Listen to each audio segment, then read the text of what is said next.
Alright everybody, welcome to DCS World. This is Plasma1945 with you on the Growling Sidewinder server, and I'm sitting in my favorite aircraft, which is the Su-27. This startup is identical for the Su-27, for the Su-33, and the Chinese J-11 aircraft. First things first, in an airplane that you want to do before taking off is make sure you get some weapons. If we go into an external view on this airplane, you will see that I've got no weapons. What I will have is fuel, and I will also have my gun ammo by default, but that's it. Now, if I want to engage in any sort of an air combat, I probably need some missiles. To do this, I am going to bring up my communications menu and talk to the ground crew. You can either click or press F8, and I'm going to choose rearm and refuel. So, my fuel level is here at 100%. This is actually indicating how much fuel you need. Your fuel level is listed down here in this vertical set of bars. They're a continuous set of bars, basically from 9,000 liters down to 0, and the two bars will actually drain one after another depending on how much fuel you have. You've got multiple fuel tanks, but for all that stuff, look it up in the Su-27 manuals. The important thing is you got to have a lot of fuel, so my fuel is at 100%, my gun ammo is at 100%. What I will do is, depending on where I'm flying and what I'm flying against, I will adjust my chaff and my flares. Chaff helps you distract enemy Fox 1 and Fox 3 missiles, and flares help you get rid of Fox 2 missiles, which are heat seekers. So in this case, I'm going to bring up my chaff because I'll be flying against Western aircraft who will be shooting AIM-120s at me, and I want to be able to get them off of me as I'm flying along. So, a little bit less flares, a little bit more chaff. For loadouts, there's a whole bunch of pre-configured loadouts. Anything that contains the letter R is an air-to-air missile. So, we've got here the R-73, 27ER, 27ET, and an ECM option. So what is this loadout? Well, let's look at the missiles we've got. The four missiles in the center are the 27 ERs. An ER missile is a missile that is radar guided. It's a Fox 1 missile, so after you launch it, you have to keep the lock on the enemy aircraft with your radar turned on until the missile hits. And hopefully the aircraft doesn't get away from it. The ET missile next to it with a circle in the center of it is a heat guided long range missile. Think of a Sidewinder that has an extra long range. And the missile that's even smaller here, that's the R-73. That is a missile similar to the Sidewinder, short range, and also heat guided. In addition, on the last pylons, 10 and 1, on the tips of the wings, you can either have these ECM pods, which if you have equipped, you can turn on interference, which will help you not get logged by ground and air radars, or at least will help confuse them. Or if you remove them by right-clicking and choosing remove, right-click and remove, and once both pylons are free, you can then attach more missiles to them. And only R-73 missiles can go here. In addition, you're able to load up a whole bunch of bombs and other munitions such as unguided rockets. KMGU are cluster bombs. FABs and PTABs are freefall bombs. BETABs are bombs against runways, but basically if you want to go air-to-air, load up on this selection of the R missiles, the R-73, the 27ER, and the ET. So I'm going to press OK. I'm going to put back the R-73s because I like having as many missiles as possible. And I'm going to press OK.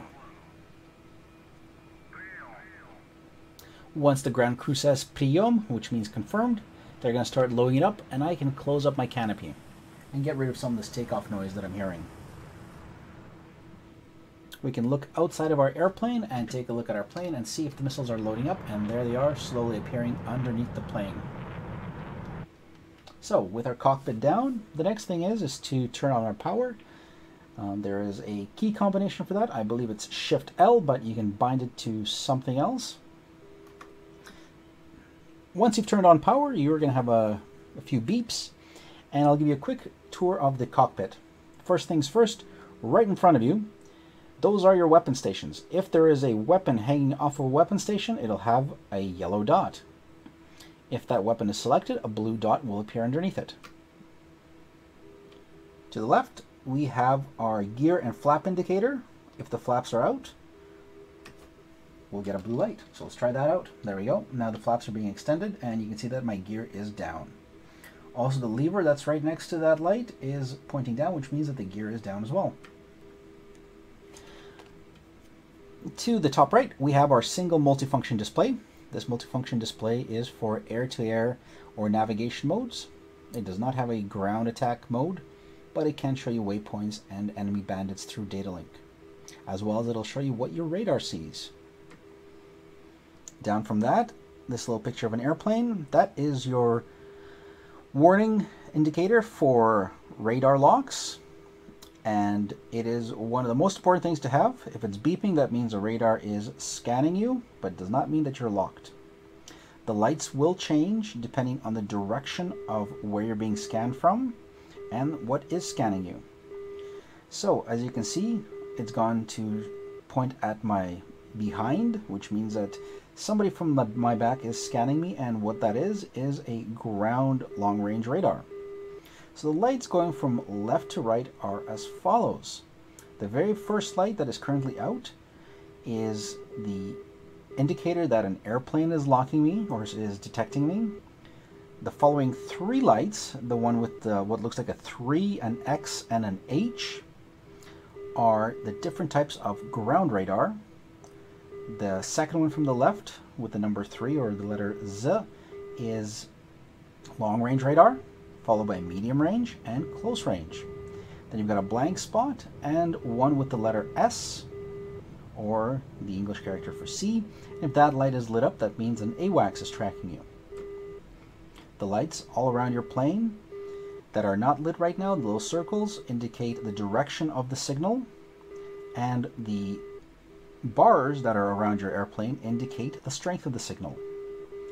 The two circles in the middle of your plane tell you that the signal is coming from above you or below you, or if you're level with the target, it'll actually be both that are lit up. So this is indicating that somewhere behind me is a ground radar that is scanning me but is not locked on me, and that is my primary item of concern. In this case, it is a friendly radar. With the Russian RWR, you do not know what type of a plane is scanning you, but you can tell its strength and potentially distance based on the signal strength. All right, so let's look around some more here. Your throttle is on the left side. Right now it's in the off position, followed by minimal, maximum, and also minimal and maximum afterburner. All right, we've got the basics down.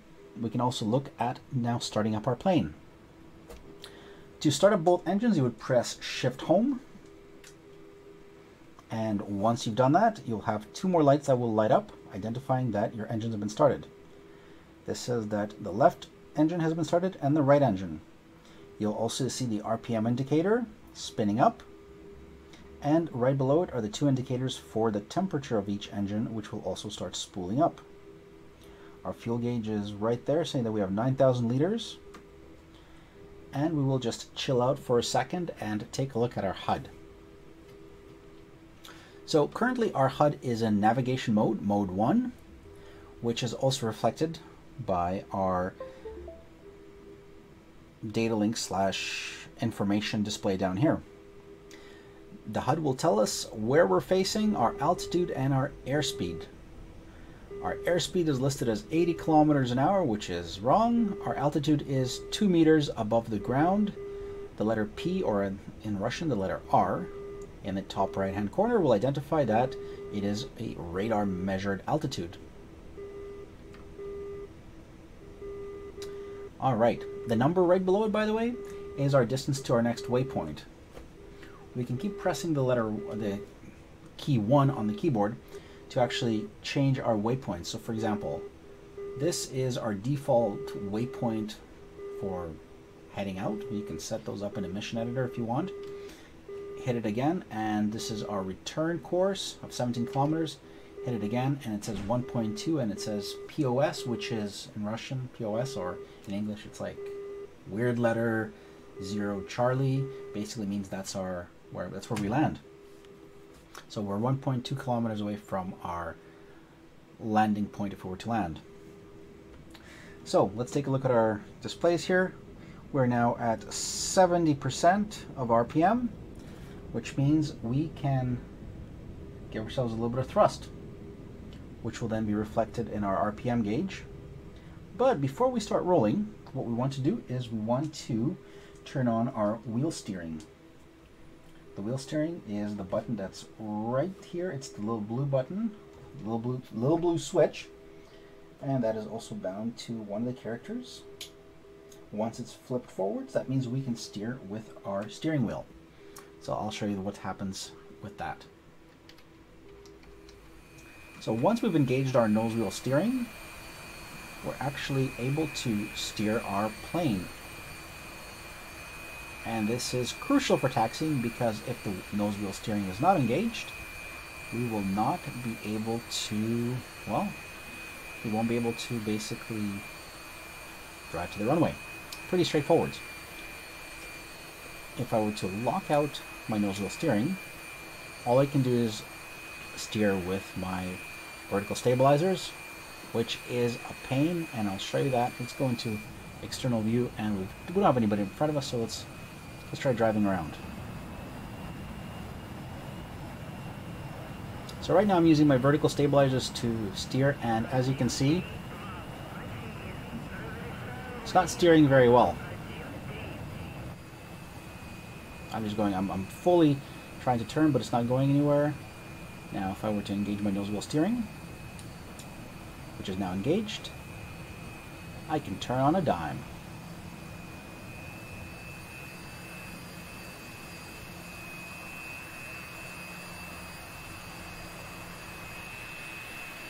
Alright, so let's drive out to the runway and take off. We'll stay in external view. Give myself a little bit of thrust. I don't want to go too far and too fast. I'm going to request takeoff. Nose wheel steering is engaged, so I can drive around here. And let's drive over to the runway. Another important thing to enable is your brakes, to make sure that you can brake if you need to. Alright, so we're at the end of the runway. I don't need to lock my wheel for steering. It's actually good to keep it open. And I can hit myself to go all the way up to 100% thrust. My flaps are down, and start rolling down the runway.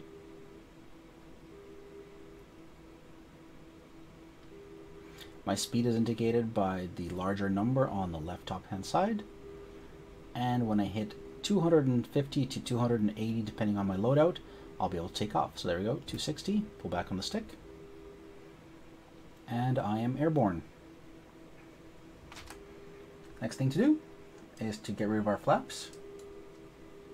There you go, flaps are up, and of course to bring up our gear. So now the gear has been retracted.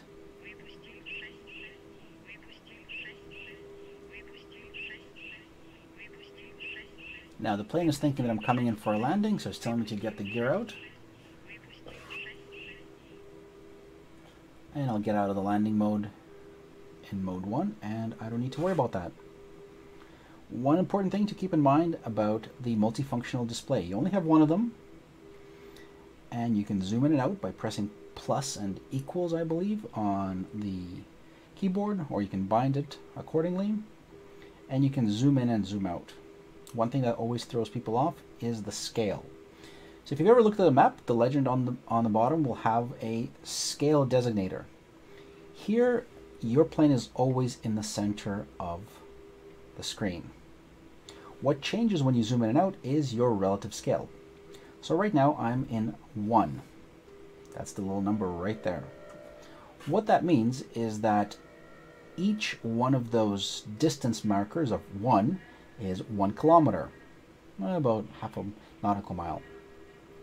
As I change it, it goes to 2 and 5. Now at 5, from my plane in the center of the screen to the very top of the screen is a distance of approximately 35 to 40 kilometers. If I change it again, the number changes to 10, and then doubles the distance to about 65 to 70 kilometers. Tap again, and the top of my screen is about 120 kilometers, and now it's about 300. And it's showing me all the other runways that are in the game. And all the other ones are enemy runways because this is a multiplayer PvP server. So I'm hearing that I'm supposed to scramble, which means that there's probably bandits coming. So what I can do is change into mode 2. When you press mode 2 for BVR, your multifunction display will also change. So I can zoom out and take a look at this screen. It'll show now that in a 20 times scale, there is a bunch of indicators. And these are either lines with a little circle at the back or with a little Y triangle in the back. What are those? Well, all friendlies have a circle designation at the end, and all bandits will have a letter Y at the end almost. And looks like there is a high-speed missile coming my way. So I'm going to turn out of the way here and drop some altitude. I'm getting this information through the datalink, so if you're flying on a server where datalink is enabled through an AWACS, you're going to get all this information, and it's all coming from the aircraft. If I were to actually lock somebody, the back of the indicator will close up, and that will mean that I've locked it, but it'll still be a little triangle. So now I know that at a distance of about 35 kilometers, there is a high-speed missile incoming. How do I know it's high speed? Well, because it has the wings on the side of it and the nose of it that are large. Whereas a friendly or a bandit that's low will have tiny little wings or no wings at all, which means that they're on the ground. And by wings, I mean the little crosshatch. So here I can actually tell that there's a friendly in front of me that is low. Then there's another friendly in front of me that is medium altitude, and one friendly that is really high. Because you're looking at data link, the airplanes may disappear in and out if they go into cover in mountains or other terrain. So there you go, one guy just disappeared and reappeared. At the same time, I am now getting additional information on my HUD. Unlike a Western plane, the Russian planes will actually identify your bandits and your radar contacts on your HUD. And friendlies will show up as a double line. Kind of think of an equal sign. The larger the plane, the more horizontal lines it'll have. So for example, here I know that a friendly is in front of me. I can move my designator up and down and I can lock it. And it'll also reflect it on my radar, identifying that this is the plane that is in my radar. And it'll also show up on my screen. The cone in front of my plane is my weapon range. So as I change weapons to a short range Sidewinder type weapon, a long range heat seeker, or a long range radar guided, the cone will also change. The cone will also change depending on the bandit or the target's closure rate. So for example, if a bandit's flying towards me, the cone will be larger. If the bandit's flying away from me and the missile may not get them, it will shrink. In addition, there's a set of arrows that move down from the top to bottom, and these indicate if you are within firing range on a bandit. Anybody who's jamming is going to show up on your screen like a set of vertical lines that are blinking. When you get close enough to that bandit or friendly, it'll actually break out of jamming, and it'll show you on the screen. So I have somebody right here.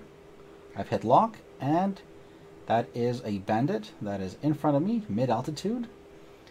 And he is coming my way, but he is jamming, but I can cut through this jamming. So once I'm close enough, I can launch a missile at him. There we go. I actually have 3 bandits coming in towards me.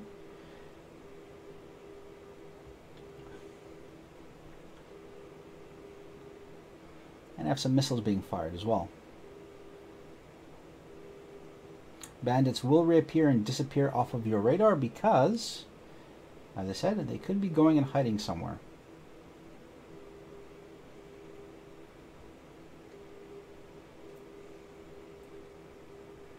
So let's chase down this bandit that's close to us. Zoom in our radar a bit. And the bandit should be pretty close in range here. Looks like he's chasing a friendly. And hopefully I don't need a missile, because with my radar on, the enemies can tell exactly where I'm coming from because they have the same RWR as I do.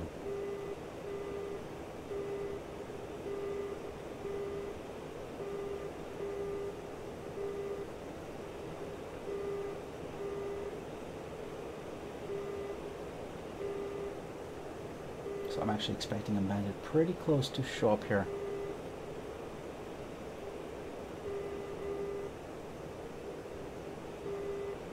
When a bandit falls off of the radar, never fear. In theory, if you fly in the same direction, kind of predict where the bandit is going, you might run into them again. The only question is who's going to see who first and who's going to shoot who first. Now my RWR is telling me that there's somebody behind me that's tracking me, but nobody in front. That's because the very first light on the left is lit up, and the signal's behind me. And it looks like the bandit has changed course, and I decided to come in from the other side. So let's go and engage that bandit.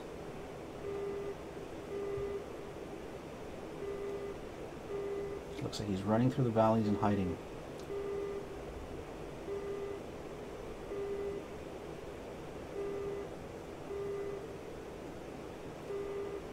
We've got an ER missile on the ready.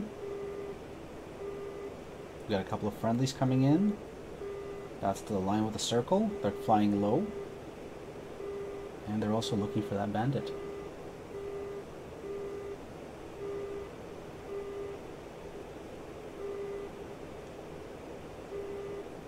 Alright, hello Mr. Bandit, where are you? Kind of got to look around too, because he could be sneaking around the valleys. Which is never a fun thing when a bandit just shows up out of the blue.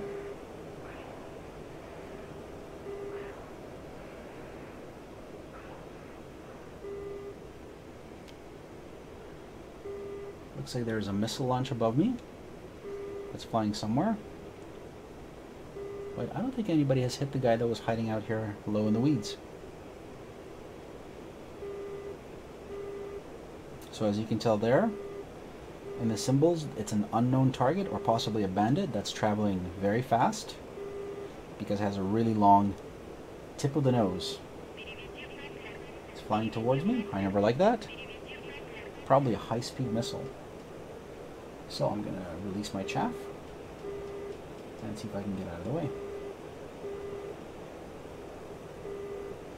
Now, flying with the radar on is not always recommended because, as I said, enemies will know exactly where you are based on your radar signal.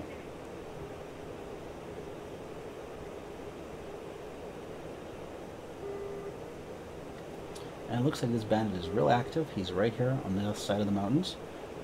Based on my data link, let's see if I can spot him. Should be a single line that shows up. There you go, he's turning on me. He's going to be real close. So for this, I'm going to go into vertical scan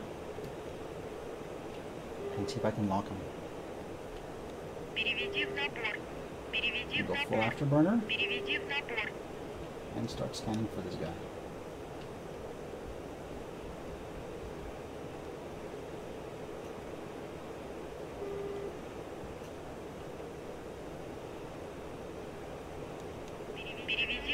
Doing some creative flying. Vertical scan, keep hitting the log button and hoping to get a signal of some kind without getting shot down. Vertical scan is useful when you know that there's a bandit real close and if you know which way you're pointing, but if you don't, go back into long range scan just like I did, and hopefully you'll spot whoever you're trying to kill. Now, I don't know where this bandit went, and that's never a good thing. Because if you don't know that there's a bandit that's been shot down, there's a high chance that he's sneaking around you, looking to shoot you down. The reason everybody keeps reappearing and disappearing off the radar is because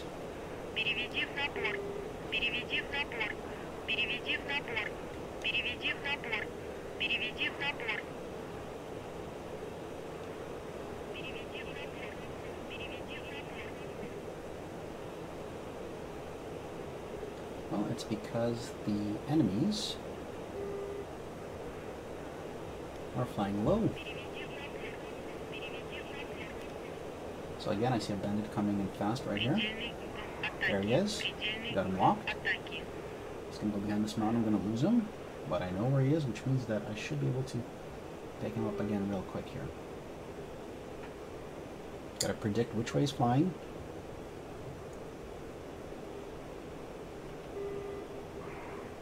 Looks like somebody got shot down.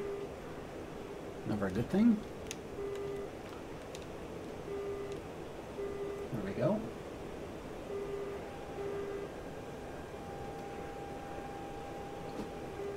Oh, got a bandit.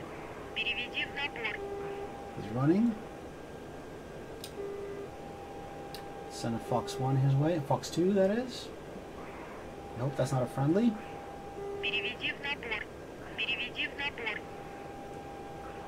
Now, if you're not sure, you can always muck around and change things and go back into radar scan mode, but I got lucky and I did not get shot there.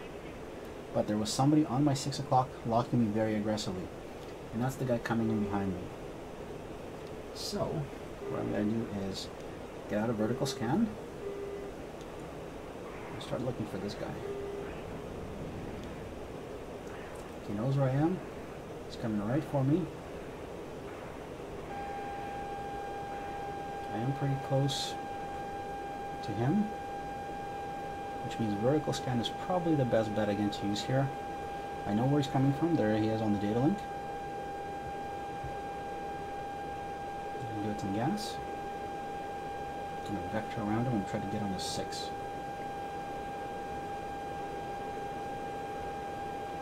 The data link is always a few seconds behind, but he is coming in a hurry.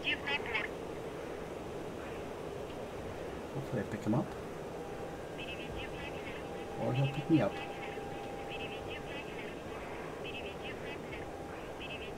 Long tone means that he is locking me, so whoever that is probably fired a missile at me, which means I gotta make myself scarce here and hide in these mountains.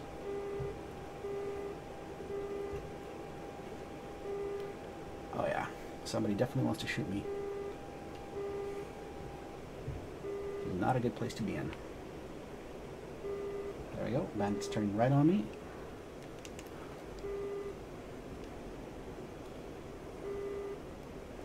Let's see if I can lock him up real quick here. There he is. I got him locked. There's a missile.